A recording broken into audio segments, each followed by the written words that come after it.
Good day, ma'am. I am Celestine May Arcaliwan from BTV TED FSM 1A. So, in this video, I will be introducing my research entitled Human Trafficking. Trafficking, in all its expressions, is a global threat to which no country is immune. The phenomenon has come to be marked by its ever-increasing complexity and has become a political priority for governments around the world. There are only some measurements to look for. Care providers can also have even tools. Nevertheless, because of the secretly concealed existence of violence that someone is being well trained to locate victims in daunting. It is worth remembering that sexual exploitation is a worldwide issue that needs to be eradicated and to be eliminated. Some of these sexual abuses are youth and many minors are sent to youth care homes.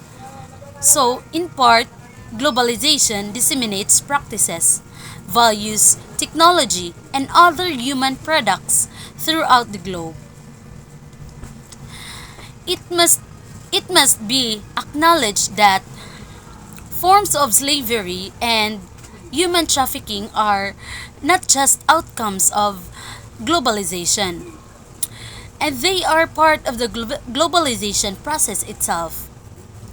So, an effective strategy to defeat trafficking must begin with a better understanding of the global push and pull factors that promote immigration.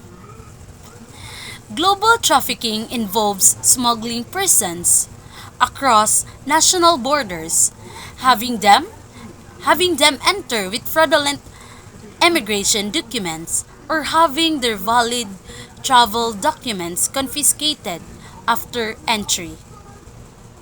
Traffickers then use the illegal immigration status of their victims as a tool of exploitation. Human trafficking contributes to the weakening of social structures in sending countries by denying individuals access to their immediate and extended families. There is a great need for educational outreach programs to alert individuals and communities, like AIDS education. Anti-human trafficking education must be offered repeatedly if it is to have long-lasting effect.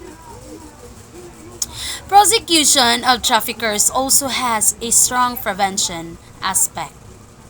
Breaking up trafficking networks and imprisoning traffickers stops the recruitment and movement of trafficked persons.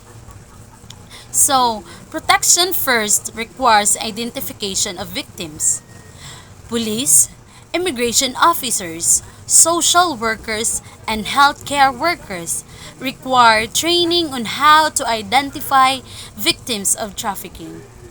Social workers are required by globalization to widen their focus from local and national perspectives to a worldview that includes global issues such as human trafficking.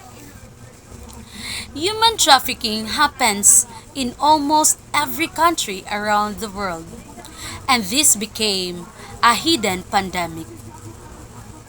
Traffickers are not only men or women, it can be of any gender.